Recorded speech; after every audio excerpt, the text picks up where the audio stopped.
Hello and a warm Collisions YYC. Welcome to my guest this morning, Mr. Ian Macdonald. How you doing, Ian? Great. How are you doing, Tyler? I'm doing awesome, man. Thanks for coming on. We were joking off air. I know you, quote unquote. I see you around. You're out at so many events. Like, your ability to be a man about town is impressive. And since I'm seeing you to those events, I guess maybe I'm stove calling the kettle. But I realize we've run each other so much. You're so outgoing. You're such a vibrant member of the community. But I haven't really got to get to know you.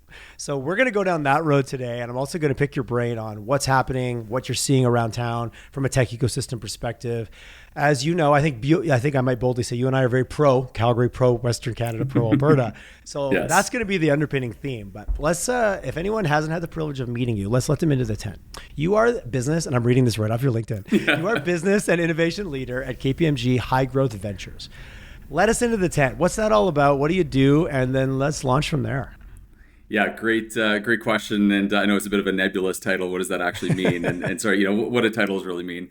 Really my role is focused around three parts, and that is nurturing, connecting, and supporting.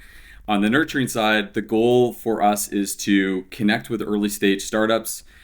We get to them through accelerator incubator programs. We're a big sponsor of Platform Innovation Center, the Alberta Catalyzer program. We're a sponsor and supporter of CDL Rockies, the Scale Up program there. And so we want to come in and, really help support, educate, create awareness. A lot of founders don't know what they don't know. So, really a bit of a one-to-many approach and start to build a relationship. And as we build that relationship up, we're going to be watching these companies as they grow and thrive. And when they get to a certain point, they're scaling, they're becoming to a point where we can really help support them through our services. Great, we've gotten to know them from day one. So that's the goal, is to see them on the KPMG pitch stage, pitching their company for the very first time, right up to the point where they're raising millions of dollars, they're growing across the world, and we're there to support them. So that's the first part, is that nurture component. The second part is connecting. And that's something I really love to do, is connecting, creating collisions. Here I am on Collisions YYC. It's perfect name. Thank you for gratuitously using the title in your sense. I appreciate that. There'll be some bonus points for you after the episode. Oh, good. I just see how many points I get at the end of the episode. So creating these collisions between our clients. So, picture a clean tech startup and an oil and gas client that we're working with and have worked with for many years. Let's find a way to bridge that gap. So I like to think that I've got one foot in the startup scale-up ecosystem and one foot in the corporate world. And so how do we bridge that gap? We make those introductions.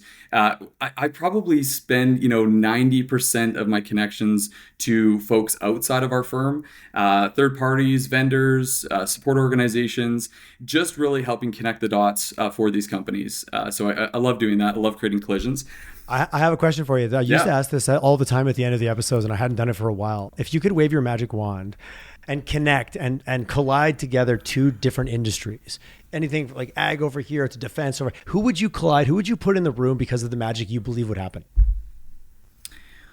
I think that's a great question. I would want to collide every industry because I'm agnostic to industry. Yeah. Is there any that are shiny to you? I guess it's that you could learn so much from those guys or that gang over there, but you don't even realize, what can I learn from mining, or what can I learn from ag, or what can I learn from transportation logistics? Probably a lot, actually, which I love. There's so many synergies in business, but I find sometimes they get overlooked because, that industry doesn't look like me.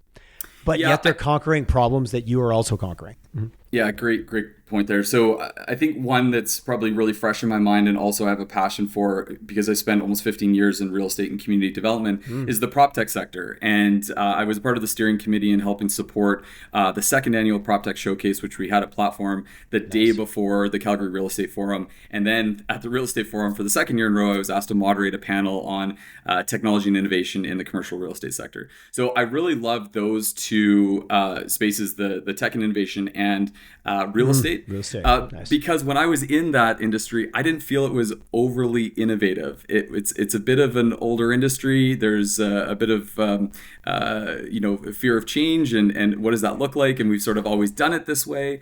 And also there's stats out there that we have the highest per capita prop tech companies here in Calgary, here in the province. I've heard that before. That's awesome. That's a true stat. That's awesome. Mm-hmm. Yeah. So I think that's one industry I really love, and I love seeing what's going on. So yeah.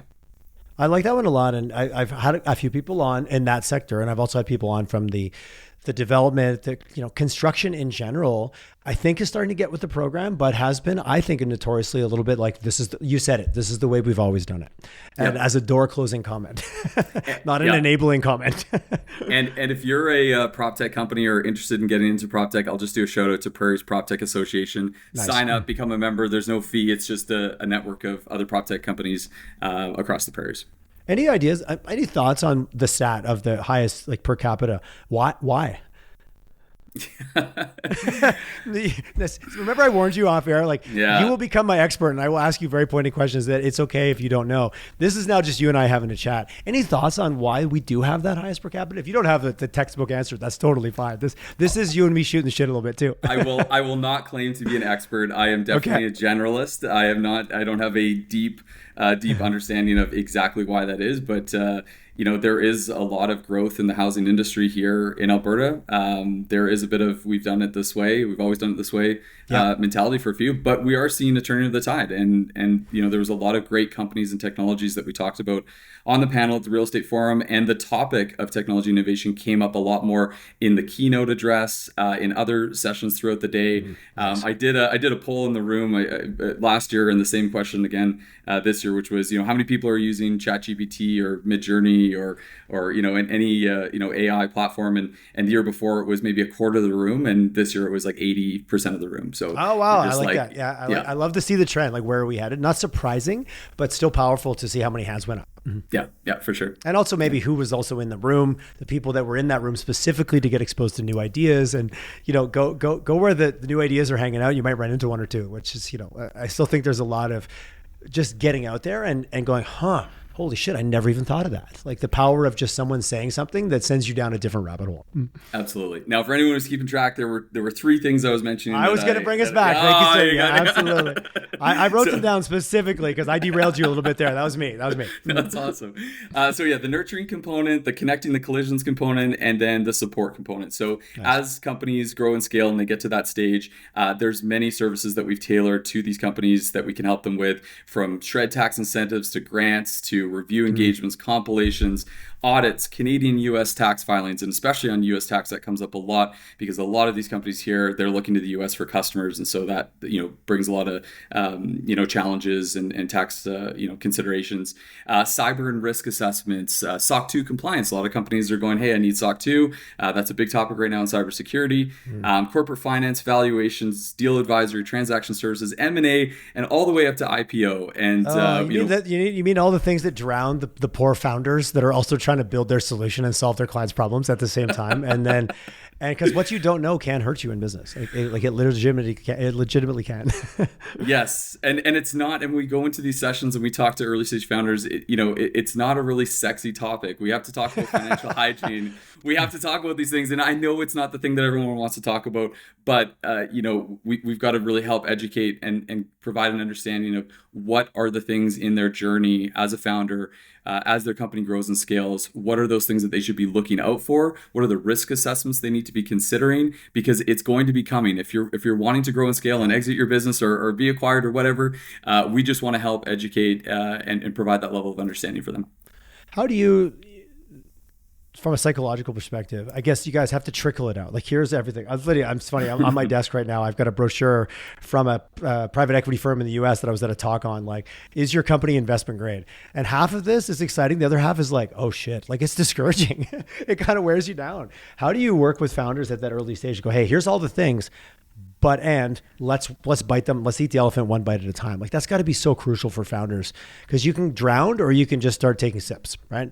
I'm assuming that's a big part of your guidance of getting connected with them early to be okay, this you can worry about in 2 years, but you still better do something. You better get the hygiene now, whether it's your cap table, whether it's the way you set up your ownership structure, and everybody's an owner, and how that backfires, and so many of those things. I'm assuming you guys kind of have this is now, this is later, this is a priority, we can deal with this.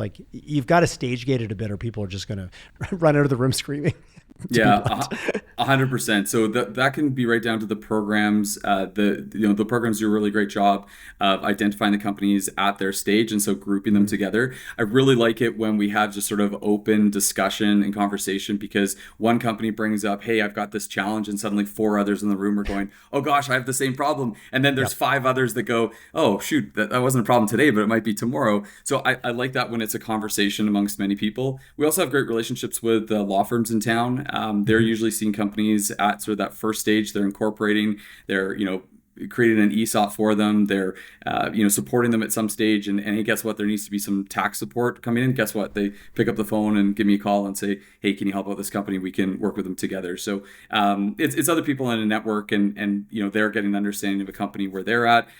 When's the right time to reach out and say, "Hey, we can help you out." So I'm not just one person. There are many others. He's doing it all. He's doing it all himself. Nope. Everyone. No, that is not. You did not imply that for a second. Hey, this is again philosophical question. I find Calgary to be uniquely collaborative, and I've come from I spent a lot of time in Toronto. I spent a lot of time in Montreal. And inside your own circle, it can be collaborative. It can be supportive. You can have your peer group. Calgary, there always seems a willingness, like, I don't know you, but well, if you know Ian and Ian referred you, I'll help you out or I'll talk to you. There does seem to be something here, and this will work into our kind of Alberta history moment, which we'll talk about at the end. Yeah. There does seem to be a level of collaboration. And I think sometimes it comes from maybe a feeling of abundance versus like, oh, I can't help you because that might somehow hurt me. I don't get that here. I don't know. What are your kind of optics? You're out there dealing with companies, you're cross, like you said, 90% of your referrals or your conversations go outside the firm. That's very collaborative when this at its core is a biz dev journey, as well as we're supporting the community. Like those two things can beat each other up if you don't have the right culture behind it. Yeah, I think we've attracted a lot of like-minded people in the city. And one analogy I use, I think back to the days when I was backpacking through Southeast Asia, and I'm on a beach, somewhere in Thailand, and I look around on the beach and I see a bunch of fellow backpackers, and they're all from different parts of the world, but they all have a common. They have a common backpack. Yeah, I got it. That's it. Yeah, I mean, there's a few with the Canadian flag on it, and many others. Well, those don't hurt. I've heard that. I heard that's a good indicator when you go backpacking is the Canadian flag. Totally, but that commonality, that shared. Vision for, what are you doing? Why are you here? You're looking to explore the world. You're open-minded, and you start to look at those values that the people have, and they're shared. And we're suddenly all on the same beach together, and there's those shared common values. And I think Calgary has that because it's been an attractor for so many people from around the world, across Canada. They're here to start a life, start a family, start a career. They're entrepreneurial. They want to start their business. We talk to a lot of companies that are moving up from the US and elsewhere in the world. They're wanting to incorporate and set up shop here in Calgary. And so we help them with their journey. But there's an entrepreneurial spirit that really, I think, is a common thread to many people in the city. And it's what makes our city great. Depending on what happens, this is November 5th, everyone, that we're conversing on in the morning. Why did we start with this? I know, depending on what happens south of the border, there might be more people moving up. I don't know. It's an interesting game right now of what's happening. I will not ask you to make any predictions because they will be quickly proven right or wrong in a very short period of time. But also, Tyler, this is November 5th, which is a very important day. Happy birthday to you, Thank Tyler. you, my friend. Yes, it is absolutely my birthday today. And so I chose this very specifically my day to talk to you because you've been a little bit hard to get on the podcast, Ian. I had to chase. I even tracked you down at a porta potty at an event this summer, which is completely irrelevant to the audience. It's like, what are these guys talking about? You're so out and about and you're so in the community. Like, just personally, are you a raging extrovert? Like, does it energize you to no end to be out there? Because I see you at every event I'm at, and I'm sure you're at a lot more than I'm not at, and you're smiling ear to ear, you're shaking hands, you're kind of working the room. Like, dude, you're so good at it, man. I love it. I respect that about you so much. Well, you're very kind. Thank you. So are you. You definitely know how to work a room, and everyone knows your name. In fact, your name came up yesterday in a really great setting. We're at a round table talking about the innovation ecosystem here in Calgary with the city and Calgary Economic Development. And Kevin Crow, who you've had on the show, I think, he was an inspiration. Kevin's the reason I even started Collisions, to be honest. Yeah, that's a whole other. You and I can have a beer or a coffee one day and talk about that. But yeah, Kevin forced me kicking and screaming a little bit into it, and it was the best recommendation I've ever gotten, I think, actually. That is fantastic. So for those who don't know, CEO of Longview Systems, 25 years. A rock star of a human being. Rock star. And he mentions this, hey, Collisions YYC, we got to share our story more. It's a common theme in these roundtables and these conversations of like, we've got to tell our story. And he brings up your name, and it's like, we've got to shout, just look at the name of the people that you've interviewed and had on your show. It's like, we need to shout those people's names and companies from the rooftop. And I'm just like grinning from across the room thinking like, I'm going to be on your show tomorrow. And that's awesome, man. I love it. But then the imposter syndrome like really sets in, and I'm just thinking like, look at all these incredible people you had on your show. So going back to the reason why I've sort of been dodging you, you asked me a while back, and I first was asked by Jade Alberts of Telling It Like It Is. Nice. And I said, okay, well, if I'm gonna do a podcast, I'll do it first with Jade because he asked first, and then you asked, and I'm just like, oh my gosh, I look at the caliber of the people on here. I sort of got to make a name for myself a little bit more before I get on your show. I still haven't, but imposter syndrome is real. But what I love about, thank you for that, and thank you for the comment. I'm going to give Kevin a shout out after. Yeah. I knew he was going to that. Actually, he reached out to me before. A diverse and inclusive Western Canadian economy. And that's part of one of the mandates I had on the show. Like if you're a Fortune 500 CEO in Alberta, or you're one of the super majors, or you just got your $50,000 check and you're starting your first startup while having your first baby, while doing this, like those are the kind of people I want to have on the show, because I want to show that we are so diverse and there's so much going on in this province. Think back, I started this in 2019 when things were still pretty dark.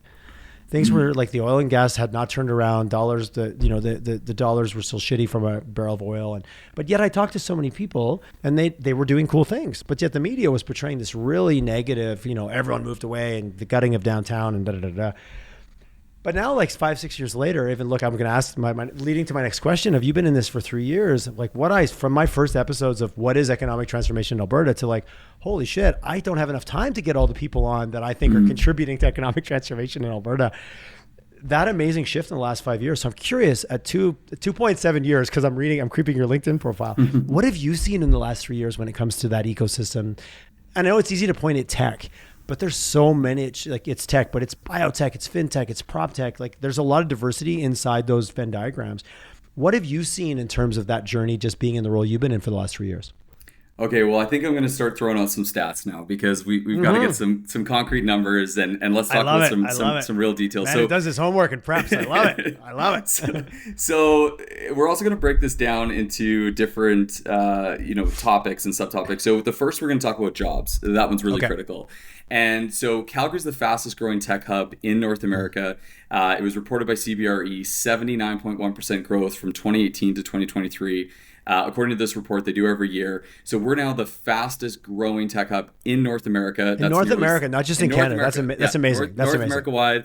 That's nearly 60,000 positions between 2018 and 2023, adding more than 26,000 new jobs, tech jobs in that time. Now, it's not the largest for a base of tech employees. Yeah, but we're talking about percentage. We're talking about percentage growth. Yeah. The average annual wages for those jobs are pegged at around $105,000.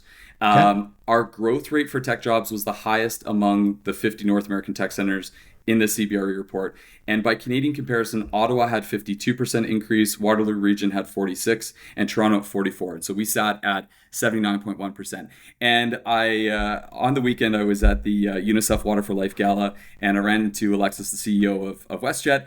And I immediately go up to him and I just say right off the bat, I just want to say thank you so much. You posted a visual capitalist diagram, infographic on this stat from CBRE. You posted it on your LinkedIn page and it went absolutely viral. I reposted it. So many other people reposted it. And I just want to say thank you so much for shining a light on that stat. It's such a really great number that we should be very proud of. So that's one part is, we can talk about jobs. Now we can talk about the economy. So what impact does that have on the economy? So according to Startup Genome's Global Startup Ecosystem Report in 2024, Calgary's tech ecosystem was a major contributor to the city's economy, and that added about $8.1 billion in value between July 2021 and December 2023. That's impressive. That's impressive. So that's a staggering 238% increase when we compare it to the previous report from July 2019 to 2021, when the value of the tech ecosystem was $2.4 billion. So I'm sure any folks out there that are interested in data and stats are going to really love that, especially when it comes down to the economic impact in the city. That is significant, because you're right. It's it's easy to talk about it esoterically, like, oh, it's growth and it's busier and we're diversifying, we're doing all those things. But there are some very real numbers, and those are both powerful. What's it contributing to the economy, and is it what about jobs? Because at the end of the day, are people being employed that allows them to then facilitate living their lives? And why would I move here? And if I move here, and this is something I heard very early in the podcast, yeah, it's great to move to Calgary, but what's my next job? Like, should I? I can see one in front of me. I can't see the next two or three. I haven't heard that for the last couple of years. People, that's less of a concern, or it's a lot easier to go, oh, I'll go here and then I'll end up over here. And the journey of evolution of like, I'm going to go somewhere for a couple of years and then look to scale up or move or just rescale somewhere else. The concern when I first started the podcast, a lot of people would say, I don't know where else that might be. No one has literally said that to me in a couple of years, actually. Funny. I hadn't really thought about it until just now when you push that job stats out. That's an excellent point. It was actually brought up in the conversation yesterday about, moving to Calgary. You might be coming there for a particular job. There might be an organization that's moving to the city, and so you're working there. But that's not always going to be the forever job. And so, what's the other job? What's the other industry? Where are there more opportunities for myself, my family, whoever's moving here. And so that does become top of mind. I remember when I moved to Victoria for 8 months, I joined a real estate development company. I missed Calgary so much. I wanted to come back, but I did think of, gosh, if it doesn't work out here, what's the other company? Where else would I work? It's really niche. And so, that really wasn't going to be a city long-term for me to consider. So, I miss Calgary. The quality of life, the mountains, the affordability, those things are nice. But if I can't see my way forward, right? The joke, what's the old joke in retail? If you can't go there with your mind, you'll never go there with your wallet. It's kind of the similar. If you can't go there, if your career can't take you where you want to go, great, we have mountains, and great, we have affordable housing. There's got to be more of it, right? Especially when you're looking at mid-career or early career professionals that are on their journey and they need to see we need to be able to envision the future. So let's tie that back to that collaboration component and those shared values that Calgarians have. And I get people reaching out to me constantly. I'm looking for a job. I'm curious about moving to the city. What do you know? Who have you seen who's posting? And I love that. And there's so many people here that I still think we're a coffee culture. I still think we're going to sit down with people and get to know them, help support them, make an introduction. For me personally, it feels really great. If I know that I played just a small part in just making that one introduction, that one email, that one text message, hey, you're looking for someone, I've got someone who's interested, and they land their job, I win. I love it. Yeah. So I love when you can intro somebody and then 6 months later, like, oh, hey, remember that coffee? It totally changed my direction. I'm doing this now. I found an investor. I got a job, whatever the case may be. I do love that, man. Those connections, and they can really blow my hair back as well. So I love it on that. Totally. Thinking about KPMG and just thinking about your role there, were you brought in to do this role? Was it a new position? Like if I look at the 3 years ago, was that a decision at KPMG at the corporate level strategically to say, because I think about startups and I think about KPMG, I wouldn't have always bolted those together. You're a large firm, a big work, big skills, lots of talent, often high cost that wouldn't be relatable to a startup. But obviously somebody there said, no, we're going to make a strategic decision to invest in this because we're playing the long game and it's also something we believe in. Talk to me a little bit. What did that conversation sound like inside the bubble, inside the bottle? There isn't a position like this elsewhere in Canada. Very cool. Even better. I love it. I definitely have a unique position. I think in some ways I've sort of made the position to what it is. That is a bit of my skill set. So there's been a morphing. But if I think back to the origination, KPMG was very committed to being more involved in the tech and innovation sector. And they started with a big commitment to sponsor the Platform Innovation Center, the KPMG Pitch Stage. We're a pillar member sponsor. And then we also have 1,000 square foot space, our Ignition Center. And my colleague Carrie Harmer leads that program where she's using design thinking methodology, bringing in our corporate clients, helping them break down complex business problems and solving for those challenges there. When they were looking to hire someone for this initiative and this working in the tech ecosystem, they had a job description. It's definitely changed to what I'm doing today. I bet it has. Yeah. And I remember getting a connection through a former alum of the high school I went to, and through this connection, I got connected to Platform Calgary. I got connected to Jen Lucier, the COO over there, and she gave me a tour of the space. And we're sitting down on the pitch Jen's stage. awesome. She's a rock star. I'm a big fan. I'm a raving fan. She's awesome. Yeah, she's awesome. And I'm pointing over this KPMG sign up before I applied for the role, and I said, "What's the deal? What's their logo doing here?" And she's like, "Yeah, we don't fully know. We know they want to get involved, but we don't fully know what it's going to be." And I said, "Okay, well, what do you not want it to be?" And she goes, "Oh, great question. Oh, great question. Yeah, that is a great question. We don't want it to be selling services to startups. We don't want it to just be like sell, and this is just a pure biz dev thing, and just do that." And I'm like, perfect, great. I took that away. I go into my interviews, 3 rounds of interviews, go up to the steering committee, and I had this 3-5-year business plan of what this could look like. And right off the bat, I'm like, all right, KPMG team, here's what we're not going to do. We're not going to sell services to startups. That's not it. The goal is we're going to help engage. We're going to help support. That's that first part of the job description. We're going to help support them, build the relationships up, because this is such a relationship-based business. And when they grow and scale, that's the opportunity where we're going to have services that we can deliver to them. And we work with some of the top scaling, biggest high growth companies in Calgary. I can't list them, unfortunately. I'm bound by KPMG rules where I can't list all of our clients. But you can come up to me one-on-one and I can tell you and amazing. Share. I could think of a few names, but I'm just going to keep my head. Yeah. I'm going to keep that to myself.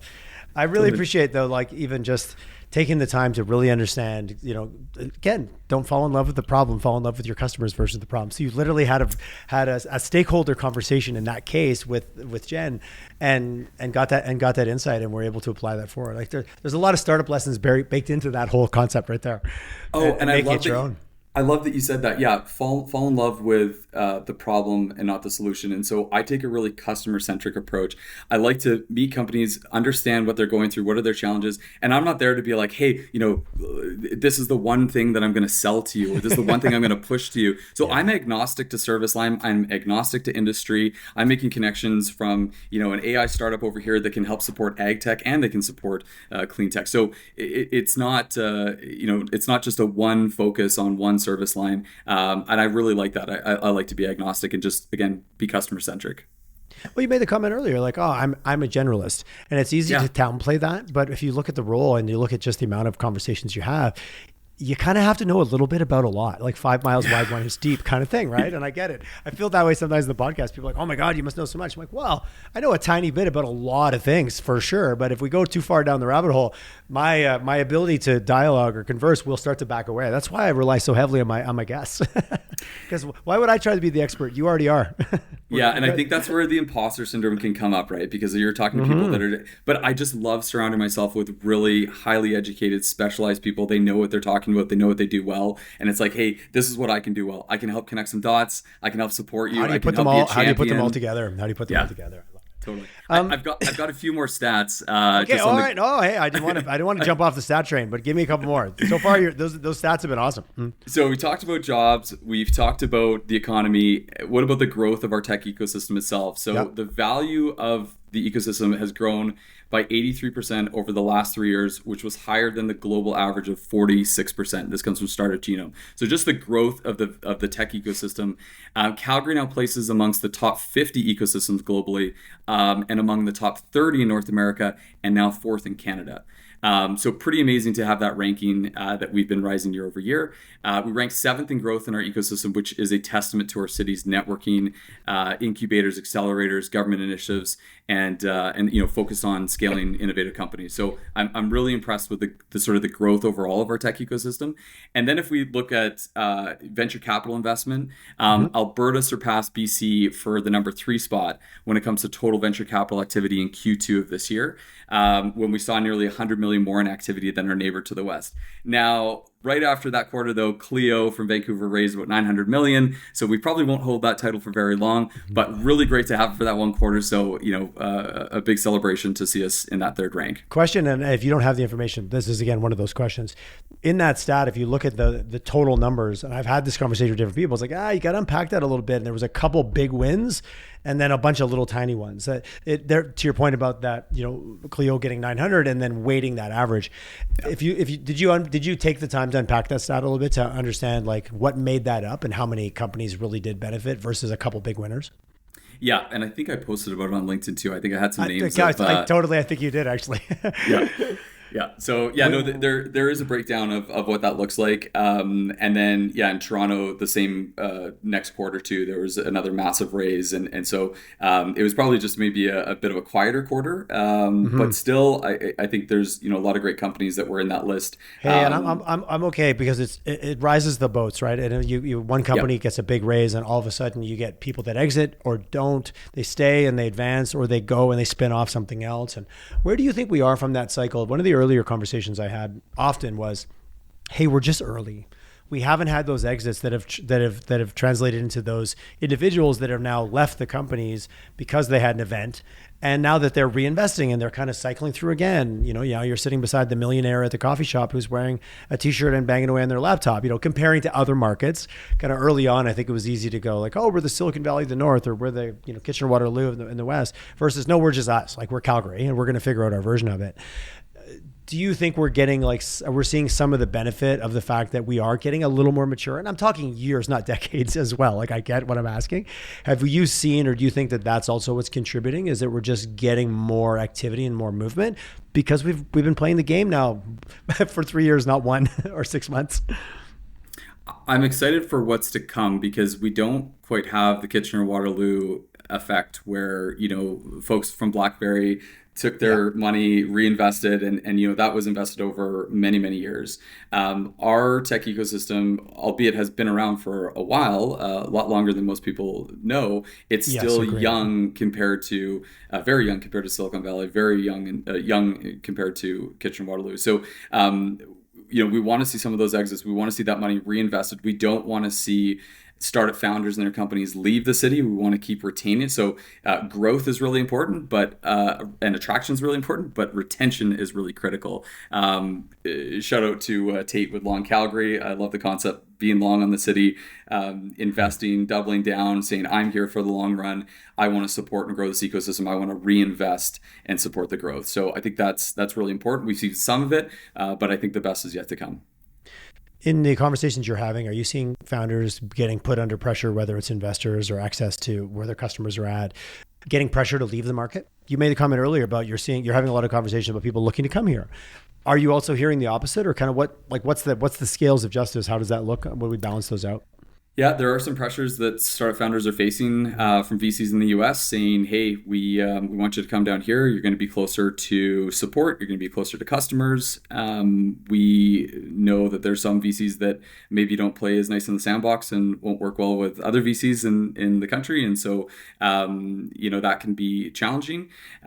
We do know for a lot of companies, their focus is on US customers because they're quick to adopt. The dollar conversion rate's really great. They're might be getting better again. Depends what happens today. Might be getting better. Yeah, better from that perspective. Depends which side of that conversation you're on, obviously. Yeah. So I think there are some concerns there. We don't want to see those companies leave. We want them to stay and set up shop for the long run here. How is the venture ecosystem? Are you seeing are people tightening up? Obviously, we know that things changed. There was the early COVID days when there was big evaluations and also kind of maybe a little bit of a fervor and of some FOMO to get in. Obviously, that changed. Some guys down rounds and adjustments and lots of things, but it feels like it's leveled out a little bit. Like, I'm having some conversations with people that are like, no, it's maybe at more of a balanced state right now, which is a weird thing to say. Well, you come from the real estate. Nothing's ever balanced. It's either one side. It always flips so quick. What are you seeing in terms of the relationship between what's happening from a venture and money going in perspective and the founders looking for that money? How are those scales looking right now?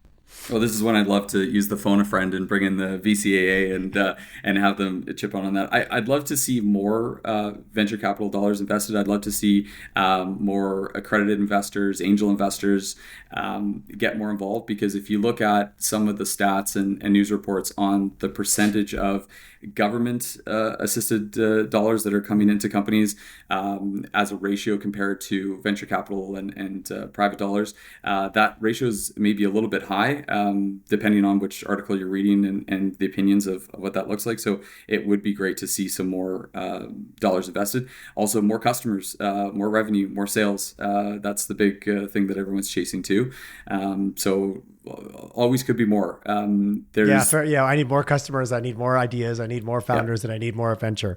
Yeah. Are you seeing anything specifically? If we're going to get in, because you're often talking to early stage, is it the angel? Is it the startup, like the venture funds, like the Matukakees or the Tall Grasses of the world that are really focusing on those kind of first dollars in? And oftentimes it's very collaborative at that stage, because if Wilson goes in, then maybe Brian will go in, and it's kind of like that, which I think is also lends well to our ecosystem. Or is it like loosening the regulations around accreditations that more people can actually play in the asset class? Because also it's very restrictive that way as well, if you don't happen to meet the magical number, right? Or the magical checkboxes the CRA puts out there. Yes, probably not a topic I can weigh in when it comes to regulation. Okay, yeah, sorry. I got really hyper specific on that. Because I hear so many things. I'm like, oh yeah. The problem is you hear each one in isolation. It kind of makes sense. You got to put them all together to go, okay, what am I actually looking at here? And that's where the level of expertise versus 1 inch deep struggles. Yeah. I can pose the question, but I certainly don't claim to the answer. Well, here's a question for you then. Maybe, what do you think? And this is a you philosophical question. Where are we getting in our way right now? Wow, where are we getting in our way? I'd love to see more collaboration. I think we do have a lot of collaboration. It's great, but I'd love to see even more.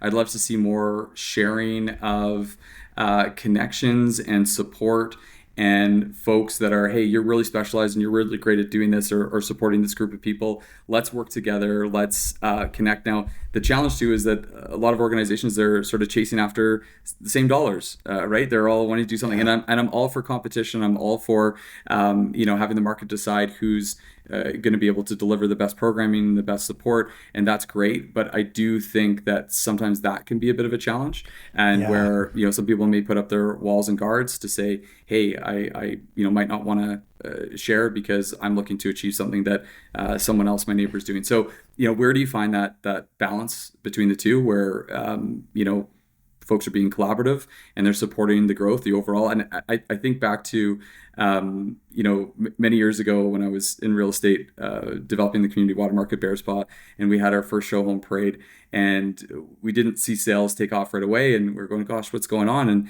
And we realized that when we were sitting in some of the sales centers, folks were just talking about, I'm the best builder, this is the best home, and you don't want to go across the street, I'm better than my neighbor, and this is all great. And we realized that what we needed to do was have everyone singing from the same song sheet, and we need to be talking about sell the community. You got it. There you go. You got to sell the community first, and then because I would literally be standing in some of those sales centers and hearing people as they left the door talking about, gosh, I don't know if I want to build with any of the builders. They all kind of maybe be talking, disparagingly about each other. That's a very good insight. I think that's really positive. And even if you do any research around the real estate world, people typically start community first and then builder second to a certain degree, right? What part of the city, what quadrant do I want to live in, and what community and why? Then I'll start to consider the builders. You get that in the wrong order. That's a great comparison to you get that in the wrong order with what we're building from a tech ecosystem. It'll cause the same kind of friction. That's good. It's good insight. Yeah. So that fragmentation, and I think platform, they had it, I haven't been down there for a while, but they had that big roadmap when you first came in of just all the different, the ecosystem. I'm a startup founder, or I'm anyone on that journey. That is super overwhelming to me. Where do I go? Who do I talk to? Just the wayfinding and the navigation. And to your point, and I like what you said, it's also when you support the nonprofit sector, they're all competing for donor dollars, but yet they're all solving a problem that needs to be solved in our society. You've got all these startup founders, you got all these programs. That fragmentation, I guess, how do we make it easier for founders just to even know where to go and who to talk to? Because and that's, again, we're not going to solve it. We're just talking a little bit philosophical, but I've heard that there's so many good things going on, but they compete and they're time consuming, and I don't know where to go. And I maybe lose sight of what I'm actually trying to build because I get pulled into someone else's agenda. I've heard that that's a big challenge if you're on that founder stage and you're really looking where to go next. Well, I've also heard from folks in other cities that they don't have anything close to what we have. Okay, so I'm complaining about an abundance problem. Okay, that's good. That's good. No, I'll just take the other side for a second and just in the consideration that there isn't even a physical space like Platform Calgary in other cities where you can walk in and you can see that map. And I love that you brought up that map of showing all the logos of Calgary cities. We did a report for Alberta Enterprise Corporation in 2023 called the 2023 Alberta Technology Deal Flow Study. And we analyzed all the tech companies in the province. 2,378 tech companies were identified. 1,490 were based in Calgary. That's 67% of the province. 687 in Edmonton makes up 24%, and 201 in the rest of Alberta, making 9%. So when you bring up that map, when you walk in the door and you see those companies broken down by the size of employees, that's a really great place to start if people are just looking for, hey, I'm looking to be in a really early stage company, or I'm looking for something that's a bit more mature. Going on their website, looking into the different programming events that are taking place. Debbie in the Know, she's another person that likes to aggregate events that are happening in the city in tech. Following a lot of folks on LinkedIn and in the community. I think those are really great places to start. I don't think it's any one singular entity, though, or any one person that can manage this. It is a community effort. It's a lot of different organizations coming together and supporting the work that Calgary Economic Development's doing with the innovation hubs around the city. Again, those are going to be focused on the aerospace innovation hub out at the airport. Like if you're interested in aerospace, okay, so there's that. Yeah. So there's more general and broader and top of funnel that you're going to see for a platform, and then you're going to see more specific groups and organizations there as you get further down the funnel. I just pulled up the study. It's a hefty. I will dig into this after, or you'll lose me on my other screen. 73 pages at Alberta Technology Deal Flow Study. Just Google it. It comes up exactly as it is. Is there any, like you mentioned aerospace up at the airport? That was a big announcement like earlier this year or end of last year. I don't know, it kind of blends together. Probably think earlier this year. Is there any things that are really like, I know you well enough to know that you're excited and you're optimistic about a lot of things. Is there any of those areas that you're really just like, oh, I'm so glad that's finally like Calgary's, was it biotech? And there's things that Calgary's known for. Energy, we don't belabor that one. But there's some other areas that are like, oh shit, there's a lot going on in that sector, but I didn't know about it because I wasn't involved. Is there anything that's got on your radar lately that you're like, finally, that's great. Like, let's get that out there. Like back to telling stories. Let's tell the world that we're doing that thing. Oh, the massive $750 million data center that was just announced in Rockland County, north of the city. Yep. Like by E-Structure, that's a huge announcement. And that dovetails into our energy industry, the fact that we have energy resources in abundance and so close by. Emission reductions a key thing that we got to consider. And guess what? There's a lot of great and interesting tech companies that are focused on exactly that challenge. Remember, data was the new oil a couple of years ago. That was the tagline. And I've heard people talk about the energy sector going, do you know how much data we have in that sector? How much has been collected over the years that could be mined metaphorically in a different way to create innovation and opportunity? And I love, the more, back to your comment earlier, the more we can bang them all together, the better we'll be. Versus this versus that, right? So one NVIDIA chip in a year consumes more energy than a Tesla car does on average in a year. And so that stat was announced at the keynote at the Real Estate Forum. And that was such a great art from I've never heard that one chip is more than one Tesla car. Wow. and Art gave this Ian, you're wonderful... nailing it on the stats today, man. You're crushing it. Extra points for you, man. I don't normally keep score, but you are stacking up the points. We haven't even got to the bonus round for points yet. I know. One chip is equals one Tesla, more than one Tesla, plus greater than one Tesla. So what was talked about in this keynote address was the amount of people that are going to be coming out of poverty into, approaching the middle class, and that the energy consumption that is used for going from poverty, which you can imagine is like hardly any energy, into having a life, having power to your home, having a moderate the things that you and I take for granted as I sit in my heated home with the lights on. Absolutely.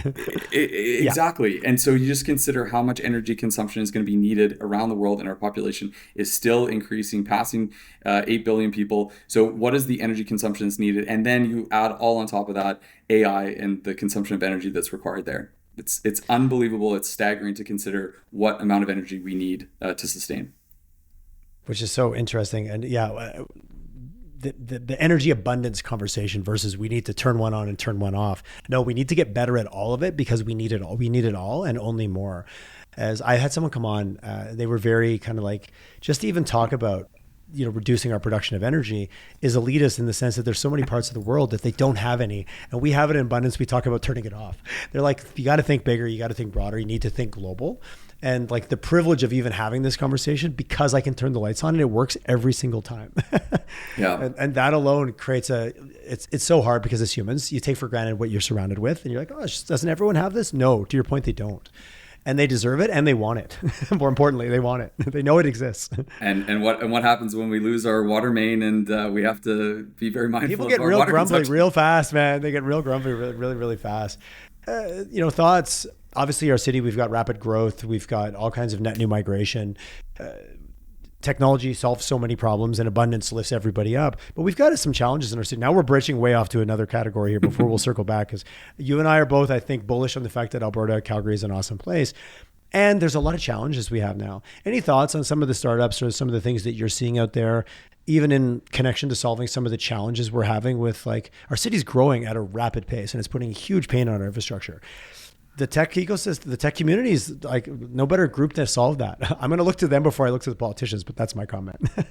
Yeah, my wife and I live in East Village, and it's been getting more difficult to walk around the community. I walk to work every day, so seeing the unhoused mental health and addiction crisis that we have in the city, it's significantly worse than what it was pre-COVID, and I believe that one of the big key considerations that we need to solve for is housing, and we need to get people housed because there is now an affordability crisis, and you're seeing really that bottom dropping out where folks can't afford their homes. Then where are they living? Now they're unhoused, and maybe they're turning to drugs and addiction and then mental health and challenges there.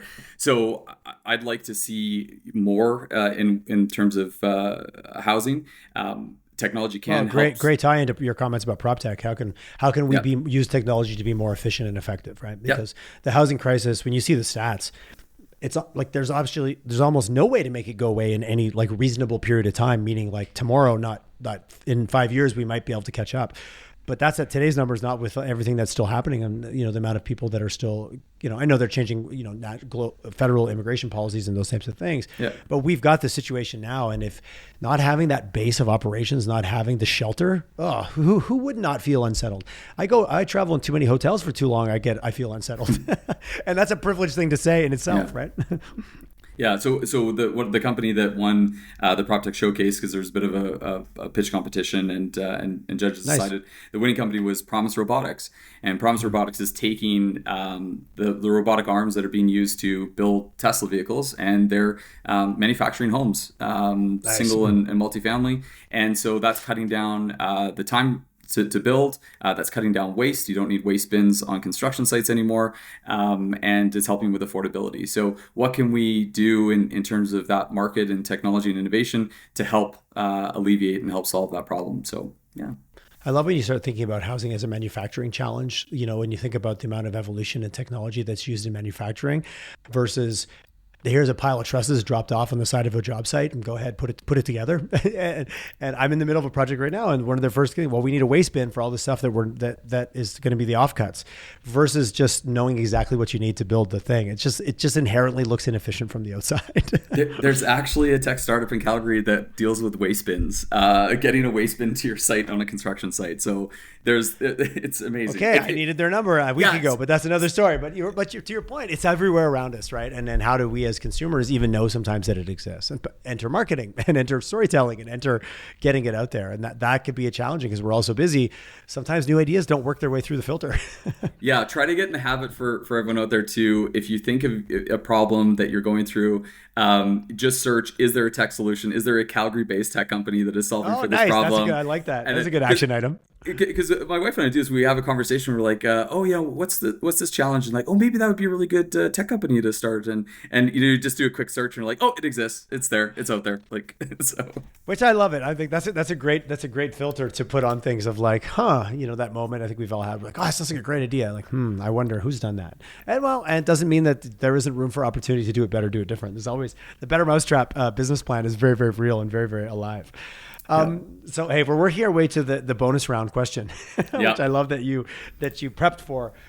it's so easy to talk about, oh, I love Alberta. I love how entrepreneurial it is. I love how supported it is. It's just so good. Why? And I've heard such a mixed bag. So I love to, and for the reason of, if we know what maybe helped us get here, which I think for the sake of this, we're agreeing that there is a secret sauce and there is a specialty. There is something that makes Alberta an awesome place. Where do you think it comes from? What are your thoughts? Because I know you pondered this a little bit before this episode. Yeah, I do think it's the people that make the difference. It's really great to have, the mountains and affordable living. And, there's a lot of great factors here, but I really do think it's the people. I'm born and raised in the Okanagan. I've lived in Vancouver, Victoria, all throughout the Okanagan. And when I first moved to Alberta, I was definitely very hesitant because there was that perception of BC versus Alberta. There Canucks versus the Flames. And so I was hesitant, but an opportunity came up with the development company that I was working at. And I came to Alberta, and very quickly I realized it was the people. That's what made the difference for me. Also learning too that a lot of people migrate from Saskatchewan to Alberta, and I'm going, oh wow, the Saskatchewan people, they're even nicer. They're incredible. Saskies, everybody loves a good Sasky, for sure. I agree. And for all my Saskatchewan friends, I'm talking about you. Do you know about you for sure. Do you know what the fastest growing city in Saskatchewan is? No. Calgary. Yeah, don't. Sorry, I said no quick. I'm like, I do know that joke. I did know that joke. Yes, I've heard that before. Yeah, that's awesome. So I really adore the people in Calgary and Alberta, and I think it's that can-do attitude. I think it's the entrepreneurial spirit, the innovation. When we face adversity, how do we overcome it? I think that technology and innovation in our province is growing at a fantastic rate. I want to see that maintained. I really want to see companies stay in the city and the province and continue to reinvest and grow. As founders exit, consider reinvesting, starting another company, get back on that horse again, keep going. So on the bonus round, though, the Alberta history moment that you had for something, yeah. I'll share. Maybe you've heard of it before, but obviously everyone knows about the internet, but many probably don't know about what's called the supernet. Okay. So it was sort of conceived in just before 2000. As 2001, it was launched. It was a government-led initiative. It was aimed at providing high-speed internet access to urban, rural, and Indigenous communities across the province. It was a public-private partnership. It was laying thousands of kilometers of fiber optic cables to connect over 4,200 public facilities like schools, libraries, healthcare, in centers in about 430 communities. And the goal was to bridge the digital divide. It was to promote economic growth, to ensure equitable access to digital resources throughout the province. And I think that's just a really good comment on that connectivity, bringing people together, bringing the province together, bringing cities together. I really can't stand when I hear someone come down from Edmonton and they're speaking, they're on a panel and they're like, oh, I'm from Edmonton. And, sorry. It's like, no, don't say sorry. Be proud. Be proud of wherever you're from. The only rivalry we need is on the ice or on 100%. The field. We're too small to be, to be competitive and to look at that from a market perspective. No, I completely agree with you. I played around with that a little bit earlier days in the podcast, and I quickly was like, this is silly. We're not going to talk about this at all. I was more curious about what's going on up there and what's happening. And I think there was a period of time not that long ago where people would be like, oh, wow, like the tech ecosystem in Edmonton is a little bit farther ahead. And Calgary quickly, caught up, not from a competitive aspect, but I think that there was some balance, and I think that's healthy. Like you said, all for a healthy competition, but where we need to join forces here, not divide. Yeah, 100%. So if you're up in Edmonton, check out Edmonton Unlimited, Alberta Machine Intelligence Institute, Amy's Space.